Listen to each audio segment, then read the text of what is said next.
Hello, my name's Andy. I'm a compulsive gambler. Last bet, 14th April 2007. That's the last time I'm going to probably refer to myself as a compulsive gambler. So I'm just going to redo it as a last bet now because, that's the way I'm going to be, I think. I'm all good. Been busy at work. Just had a nice few runs. Been to the gym and stuff and all that lot. Been busy really, all around busy. I'm feeling good about myself. Looking forward to the weekend for more football and boxing and stuff. So I'm out with a few friends for that. Kids playing football Sunday morning as well. I'll have to choose one or the other. I'll be choosing Joel this time. Just every week if they clash, I'll just choose one or the other to go to the match to see. Bit of a pain, but it is what it is, and both boys love football. I just can't be at two places at once, really. I'm saying I'm feeling pretty good. So, started to eat fairly healthy. Pretty chilled out, pretty relaxed. As you can see, I'm a little tired and stuff and all that lot. Had a bit of a rough night, Sunday night, sleep-wise, but I've got my sleeping back into good fashion. I was in bed for like 8 o'clock Monday morning. No gambling thoughts, no gambling dreams or anything like that at all.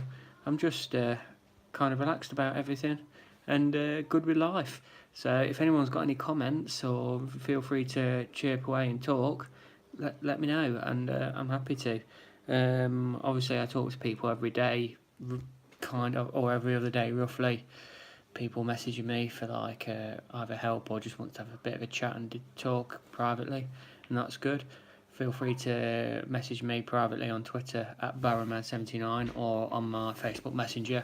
I don't do Facebook friend requests, people I don't really know, so I'm just trying to keep that with just like personal friends and family, so to speak.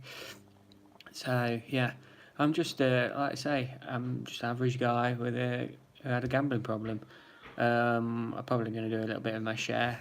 It's always good to share about my story really and what I did and stuff and all that lot.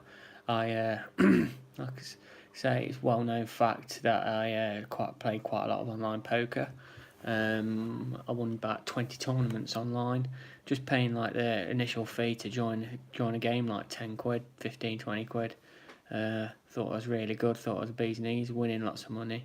Then I decided to like hit the pure cash tables, and that was like the ruination for me. That was around circa 2005, 2006, just after I got married really. I started playing poker. That's how I battered my addiction really. I just started maxing out credit card after credit card, getting like £3,000 on one, £5,000 on the other, so to speak, and I think I did a 5 figures on one of them as well at the time. Couple of loans, talking 15 grand a piece. I'm whittling it away, not just on the poker, but I was like starting to increase my bets on horse racing. I had a few goes on the FOBTs, but I just started gambling on everything, and I was just horrendous, really.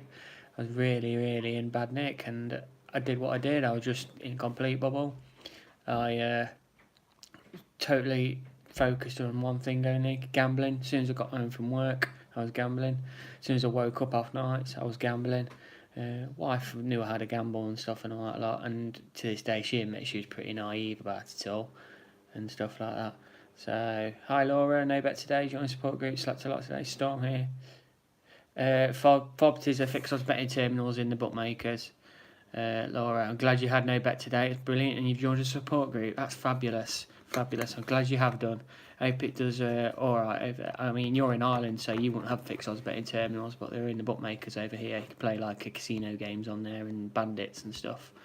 But yeah, well done, Laura. No bet today. Amazing. Brazen. I'm just going to carry on my story a little bit more. I remember looked desperate for cash and secured a mortgage, a second mortgage on the no problem, or on the bank on the house, another 15 grand, and lied to my wife about it and stuff and all that lot. I was full on Romeo. I hope you're well. And I made a sign for it and everything. I even told it was 5 grand when it was 15, and I just lied about that as well to get that money. Money come in. I paid off all my debts. and I just went again. I didn't close no of my accounts, and a year later I got myself in the even more horrendous debt. I was in a really, really bad way. I just smashed everything, and I was just crazy. Hi Carl, hope you're okay. And I did, like I say, £60,000 in about just under 2 years. I hid statements everywhere. I was hiding them in my drawers, hiding them behind the fridge freezer, hiding them in the cellar. I used to have an old cellar. I used to have the house that we brought. It was like a 2 up, 2 down, bit like Coronation Street house with an old cellar in the backyard. I was just hiding mail everywhere. I was shredding it as well where I could and stuff. And it's getting to the point now. I think I got to about January 2007, February. I thought I need to stop. And I used to go for like a week without betting, but I was trying to do it on my own willpower. No barriers. Never Googled anything about gambling addiction or anything like that. Hi Paul, hope you're doing well, mate. Nice to see you on here. That's really great. I'm just sharing the story at a minute. It's always nice to share your story now and again, and I've not shared it fully on for a bit, so I'm just hopefully everyone's listening. Got quite a few people in on the show, so that's great. And I'm just, like you say, I was just banging away at it, and just week at a time I was like, alright, then all of a sudden I'll just have a big blowout and probably do that last 3 months or so I was doing about 3 or 4, 2 or 3 grand a week, really crazy. Hi Scott, I hope you're doing well, mate. Cheers for calling me a legend. Nice to see you did some good work at Chelsea today as well, buddy. All good. Yeah, and so I was just like battering it away. And got to the point on the Grand National Day, 2007, my mum and my sister brought me and my dad a special day out at Aintree, train tickets galore and everything, and dream of always going out. It's my favourite horse race in the whole world, Grand National. Watching videos of it when I was a kid and stuff and all that lot, brought up on Red Rum, West Tip and all that, so to speak. Thank you, Mark. Yeah, I thought you'd say something. Appreciate it. Thank you. But I was just absolutely horrific that morning. I didn't think I slept all night playing poker, and I think I did about £600. I went all in on I remember the bet as well, pocket twos at like 4:30, quarter to 5 minute, evening police from the bush, 4:30, quarter to 5 in the morning. And I was horrendous. And I remember going downstairs into the cellar, going in the toolbox. Never went in a toolbox in my life usually. I'm rubbish at DIY. Went downstairs, went down to the cellar, picked up a hammer, and just started proceeding at 4:45 in the morning, smashing my PC to bits. Mrs. woke up and all that lot, and I was just horrendous. Yeah, I know, Carl. I did some crazy things gambling, but I was just absolutely horrendous. And all I did was just pick up my hammer, smashed it to bits. Wife come trundling downstairs. Got through barely a 4-week-old son at the time as well. Joel was only 4 weeks old. She goes, "What are you doing?" "Oh, computer's broke." I couldn't even tell the truth about that. And that was it. 14th of April was my last bet. Even though I went to the Grand National that day and did gamble that day. I had a bit of an on-off day with that. It was just very surreal. I was pretty much in a daze. I think even my dad commented, like, "Are you alright?" and all that lot. And obviously no clue, because I've been hiding all my gambling and stuff. Well, I went from 14th of April to the 8th of June without a bet through willpower, and I was like, everything's just falling down on me, on my chest. I'm struggling to pay bills. I always made sure I paid the mortgage. I always made sure I wanted to put a roof over our head, but I was just drowning, and I didn't know what to do. Ignoring phone calls. I was just like, what did I do? And I had some pills to the side of me. I wanted to take them, and I started writing out as a letter as well, as just telling Beck, "I'm sorry, I've got to run away," and explaining everything. But I didn't. I just kept it quiet. And I remember coming home from Toyota from my work on one Friday afternoon, coming home thinking, this weekend I need to say something. But unluckily or luckily for me, wife opened up one of my statements when I got home.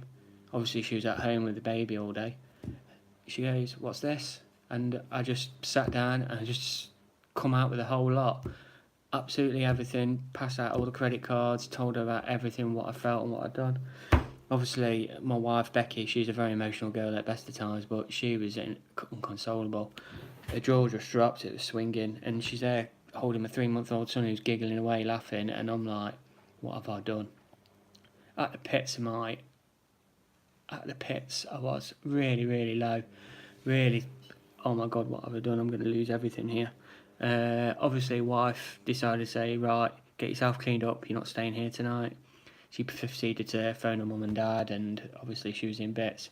Left her to it. And obviously, I talk about this a lot. Yeah, I still go to GA, but I've not been for about 4 or 5 weeks, 6 weeks. I've been struggling to get there. Been very busy with it, Scott. But I will keep tabs on it. I will keep trying and get back now and again. I do miss it now and again. Yeah, I do.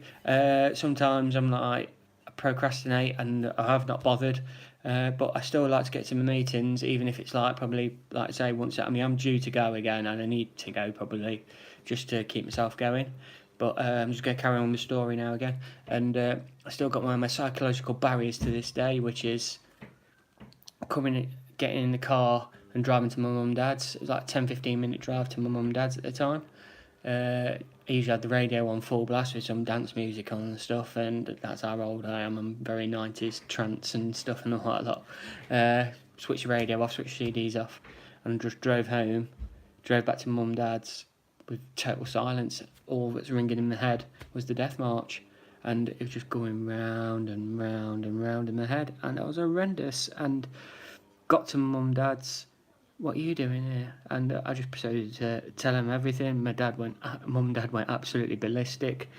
Safe to say, obviously they're disappointed and stuff. Mum and dad do wear their hearts on the sleeve as well, so but I'm probably a bit like that, to be fair, as well. That's a trait of them. My sister was there today, and to this day I still remember my sister's support. She was crying for me. She was upset for me, and she wasn't nasty or anything like that. She wanted to try and calm my mum and dad down a bit, but they calmed down after about half hour or so.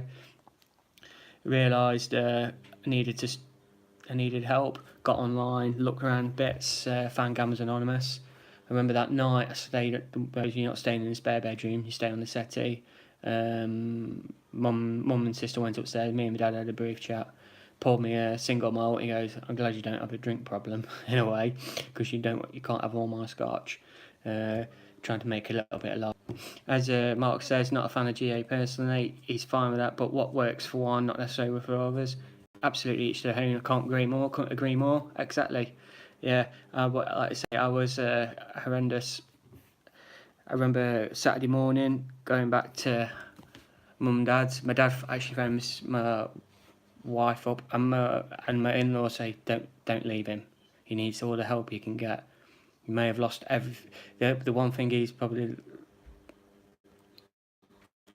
they just absolutely lost so much trust in me, and that's the biggest thing you lose. It's not the money, it's the self-respect and trust.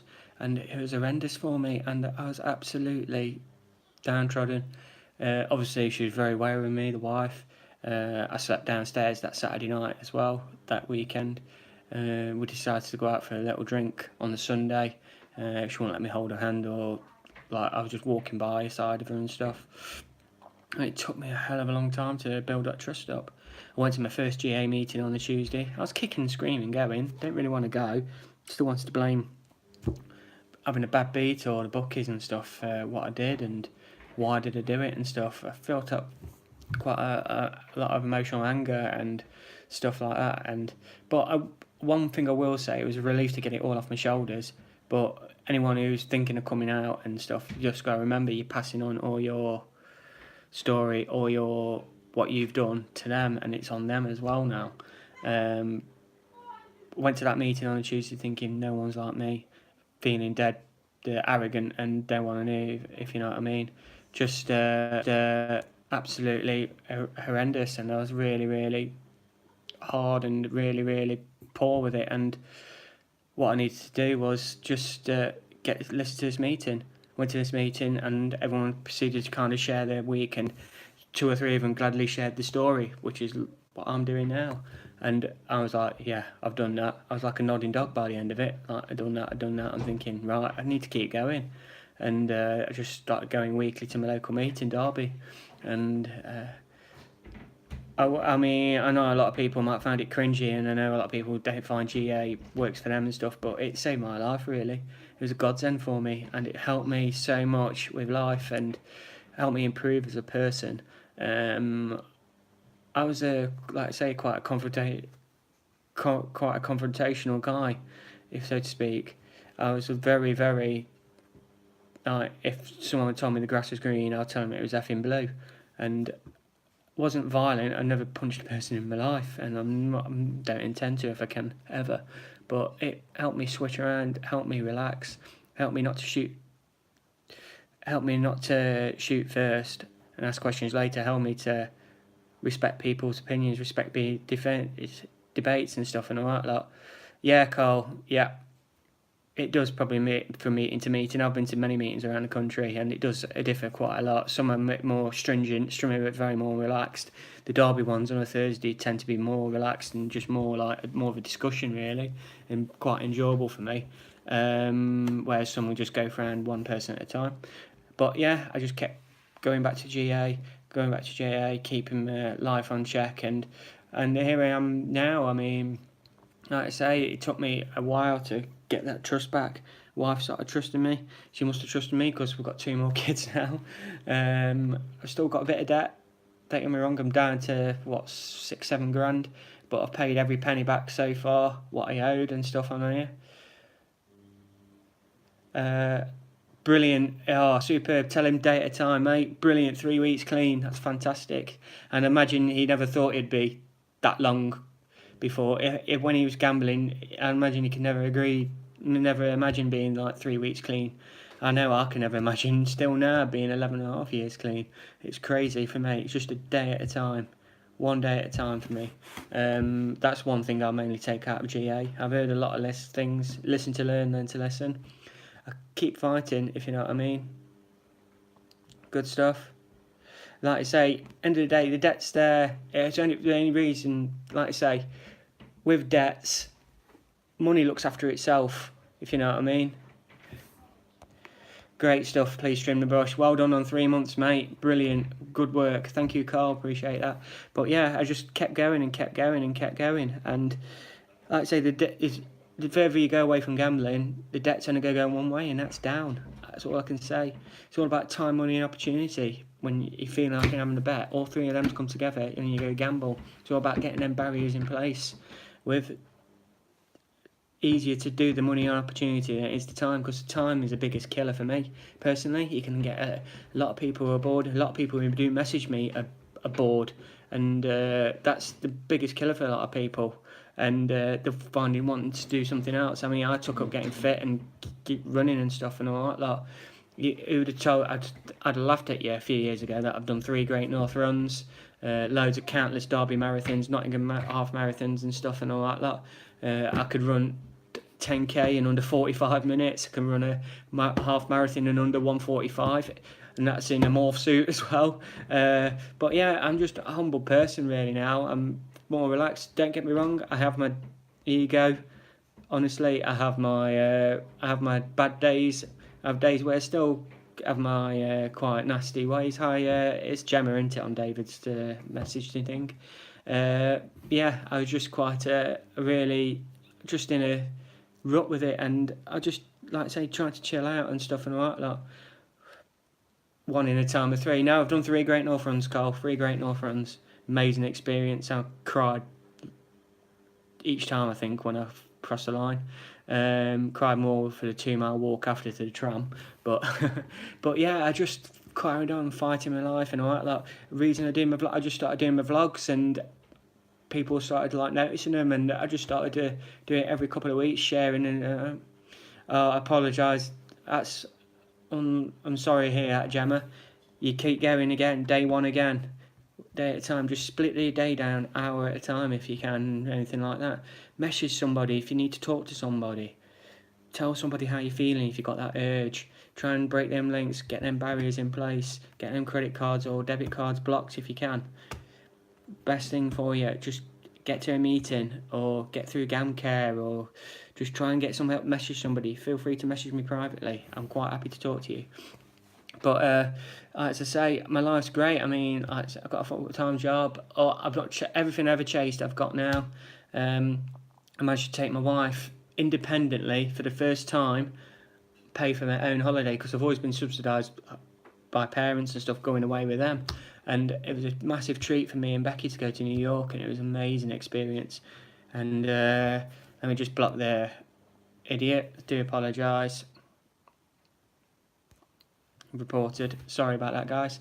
Yeah, it was just an amazing experience for me, and I'm really, really happy with life. And it just amazing to watch my children grow up and watch them play football, go to ballet, take my boys to the football. I get so much pleasure out of like just being with them and stuff and all that. Like, I think if I was still gambling now, I wouldn't even notice. I mean, I think if I never stopped when I did, I'd be pushing daisies up. I'd be dead. I'd not be around, and I'd be much use to nobody, would I, Dad? And like I say, I decided to come out a couple of years ago, vlogging and stuff and all that lot, and just amazing to like build up a network of people. I mean, some people on here tonight who are amazing with me, and they've talked to me over the last year or two. It's fantastic, and I adore talking to people, and I adore it loads.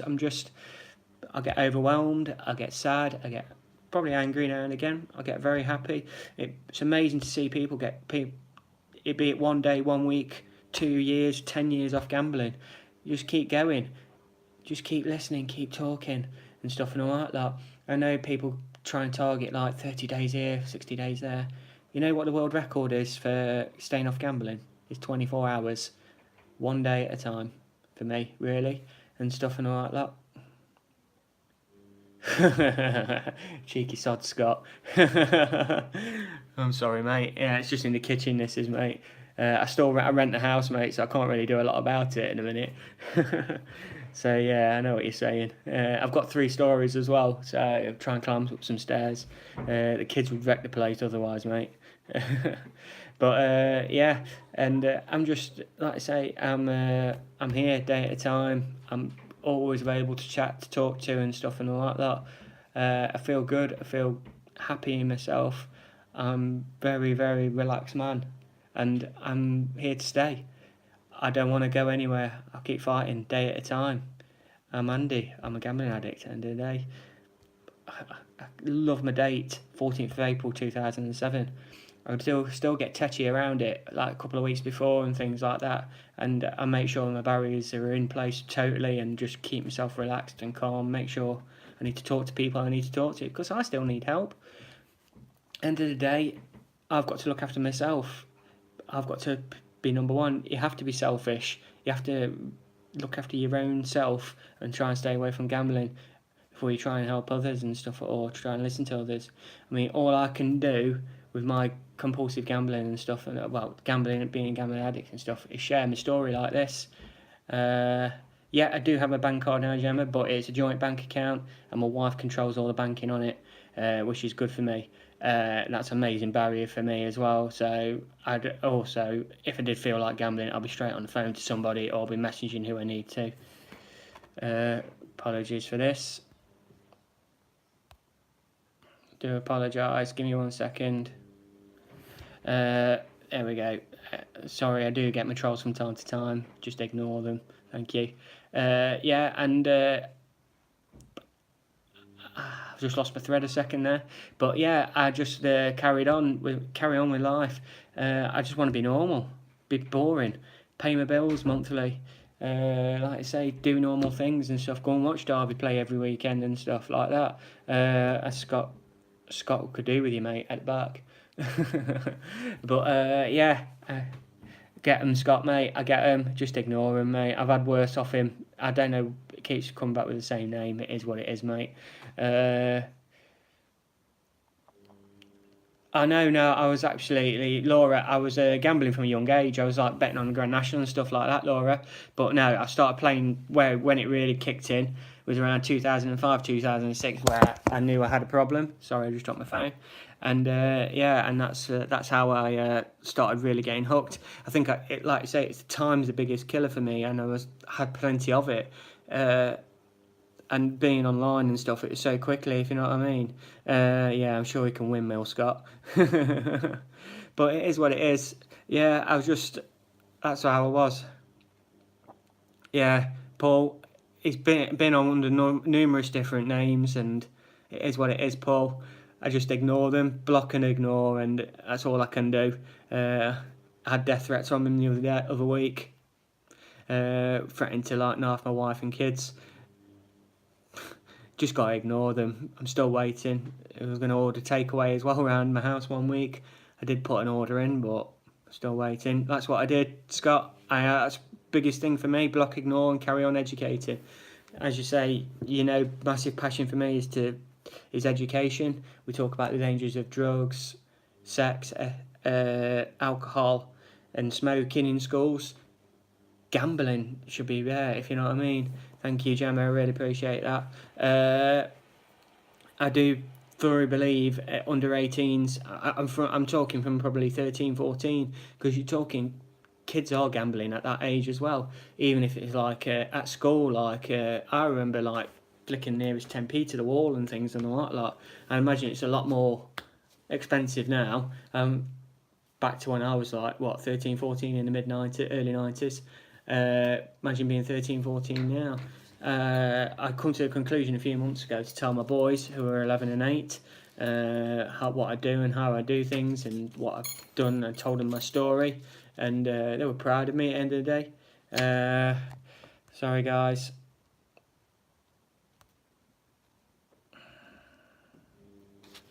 Do apologise that.